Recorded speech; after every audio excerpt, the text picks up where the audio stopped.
Bareskrim Polri membongkar sindikat pembobol rekening Bank Dorman dengan total kerugian mencapai 204 miliar rupiah. 9 orang telah ditetapkan sebagai tersangka, sementara polisi masih memburu sosok D, pemberi informasi rekening Dorman cabang bank pemerintah.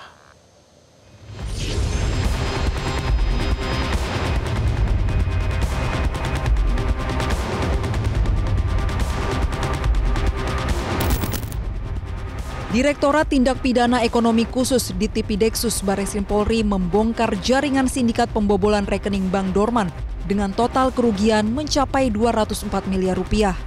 Polisi mengungkapkan modus pelaku yang menyamar sebagai Satgas Perampasan Aset dan berhasil menyusup ke dalam sistem perbankan melalui kerjasama dengan oknum internal bank. Para pelaku menyasar rekening-rekening dorman atau rekening yang tidak aktif untuk kemudian memindahkan dana secara ilegal sebelum akhirnya terdeteksi oleh pihak bank yang segera melaporkan ke Bareskrim.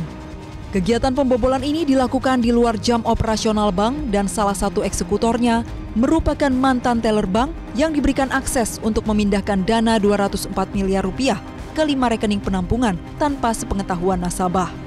Bareskrim telah menetapkan 9 orang tersangka yang terbagi dalam 3 kelompok, yakni kelompok oknum karyawan bank, kelompok pelaku pembobolan, dan kelompok pencucian uang. Sementara itu, 2 tersangka, yakni C alias K dan DH, juga diduga terlibat dalam kasus penculikan Kepala Cabang Bank BUMN Ilham Pradipta yang saat ini ditangani oleh Polda Metro Jaya. Pemberi informasi rekening Dorman tadi di Polda Metro tadi diinformasikan inisial S ya. Untuk di kita inisial D yang saat ini dalam proses pencarian. Terkait dengan masalah rencana ini sedang terus kita komunikasikan dengan penyidik Polda Metro untuk mendapatkan fakta. Nanti akan kita informasikan lebih lanjut. Terima kasih.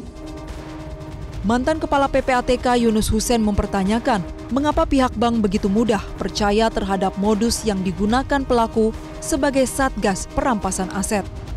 Nggak ada Satgas Perampasan Aset, itu tidak ada. Perampasan aset kan dalam negara hukum kita ini tidak mudah ya. Harus ada penetapan pengadilan dan itu urusannya penegak hukum lah yang sebagai yang meminta atau yang melaksanakan perampasan itu. Kalau dalam hukum pidana yang mengeksekusi untuk rampas itu ya itu kejaksaan. Nggak ada orang sipil jadi anggota Satgas. Inilah diperlukan pengetahuan dari orang-orang termasuk pimpinan cabang bank tadi. Kenapa kok dia langsung percaya?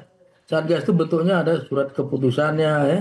Ada SK individual, kemudian apa tugasnya, dan orang sipil jadi Satgas itu dari mana ceritanya itu? Dalam aksinya, para pelaku pembobol rekening dorman kantor cabang Bank BUMN ini hanya butuh waktu 17 menit untuk memindahkan uang 204 miliar rupiah ke rekening penampung. Apa yang dilakukan pelaku ini bukan sebuah tindakan hacking